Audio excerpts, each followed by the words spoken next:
Puji syukur pada Tuhan Yesus Kristus. Dimanapun saudara berada, doa saya seperti program Morning Blessing. Demikianlah doa saya bahwa bagi saudara-saudara yang setia mendengarkan firman Allah, merenungkan dan mengikuti acara ini, saudara benar-benar diberkati oleh Tuhan. Haleluya. Mari kita mendengarkan firman Tuhan di dalam Ibrani pasal yang ke-13, ayat yang keempat berkata, hendaklah kamu semua penuh hormat terhadap perkawinan, dan janganlah kamu mencemarkan tempat tidur, sebab orang-orang sundal dan pezina akan dihakimi oleh Allah. Amin. Tema firman Tuhan adalah menghormati perkawinan. Ibrani pasal 13 ini berisi nasihat-nasihat, dan salah satu nasihat di dalamnya adalah yaitu supaya setiap orang percaya menghormati pernikahan atau menghormati pernikahan. Pernikahan itu adalah rencana Allah dan kehendak Allah bagi semua orang. Sehingga kalau kita menikah atau kalau kita kawin atau berumah tangga itu bukan dosa, asal kita melakukannya sesuai dengan kebenaran firman Tuhan.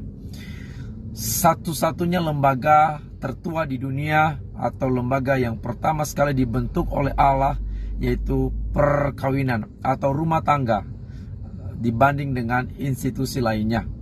Itulah sebabnya kenapa perkawinan itu begitu penting di mata Tuhan, karena perkawinan itu merupakan miniatur kerajaan Allah yang mana melalui perkawinan itu Allah menghadirkan shalom-Nya bagi seluruh umat manusia.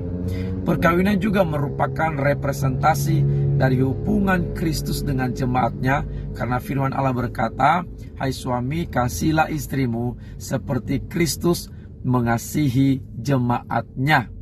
Itulah sebabnya pernikahan itu merupakan campur tangan Tuhan, karya Allah yang begitu indah bagi umat manusia.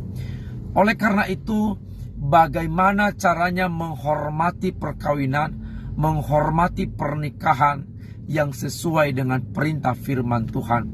Yang pertama adalah perkawinan tanpa perceraian. Di Indonesia angka perceraian itu bukan menurun, saudara, tetapi semakin meningkat. Banyak keluarga-keluarga Kristen yang mengakhiri pernikahannya di meja perceraian atau di dalam pengadilan. Pernikahan yang diawali dengan begitu indah, dengan begitu megah, dengan biaya yang begitu banyak, tetapi berakhir dengan sebuah perceraian. Dan saudara tahu, perceraian merupakan hal yang dilarang oleh Tuhan. Rumah tangga atau perkawinan yang berakhir dengan perceraian sama artinya merendahkan Tuhan, menghina Tuhan, atau melawan yang namanya firman Allah. Sebab dengan jelas dan tegas firman Allah di dalam Maleakhi pasal yang kedua ayat 16 berkata bahwa Allah membenci perceraian. Allah menentang perceraian. Allah tidak menyukai yang namanya perceraian. Jadi saudara-saudara dikasihi oleh Tuhan, tidak perlu kita menafsirkan ayat ini dengan macam-macam. Begitu jelas sekali perintah Allah bahwa Tuhan membenci dan tidak menyukai yang namanya perceraian. Perceraian adalah dosa di mata Tuhan. Oleh karena itu saudara, saya percaya semua rumah tangga Kristen, semua perkawinan dan pernikahan umat manusia, orang-orang Kristen, pasti ada masalah, pasti ada persoalan, pasti ada pergumulan, pasti ada perbedaan pendapat, pasti ada pertentangan di dalamnya. Tetapi jangan pertentangan, perbedaan pendapat, masalah persoalan rumah tangga itu menjadi alasan bagi kita untuk bercerai, untuk berpisah dengan pasangan hidup yang Tuhan sudah ciptakan untuk kita. Oleh karena itu saudaraku, saya mau katakan kepada kita, masalah persoalan pergumulan pasti ada jalan keluar di dalam Tuhan. Pasti ada penyelesaiannya di dalam Tuhan. Pasti ada pertolongan di dalam Tuhan.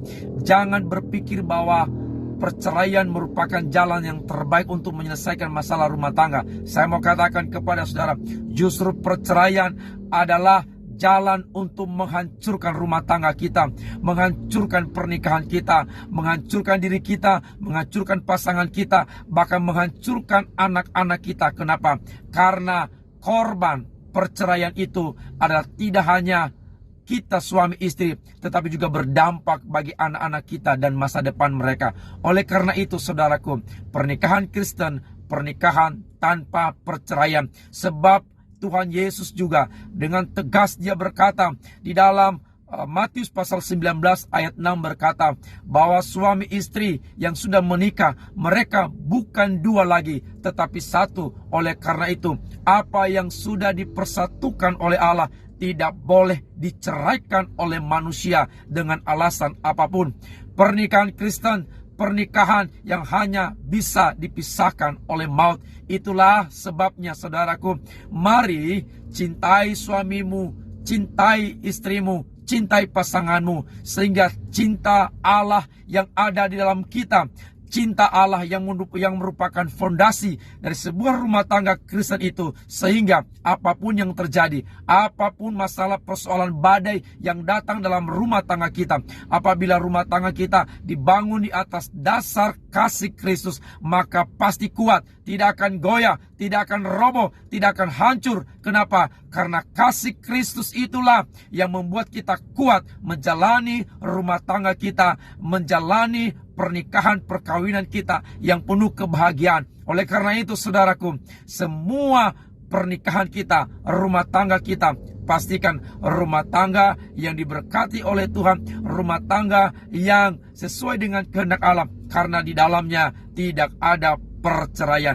Semua masalah diselesaikan dengan cara-cara yang benar, dengan cara-cara yang sesuai dengan firman Tuhan. Amin, saudaraku. Yang kedua, tunggu jawabannya di video selanjutnya. Shalom, Tuhan Yesus memberkati.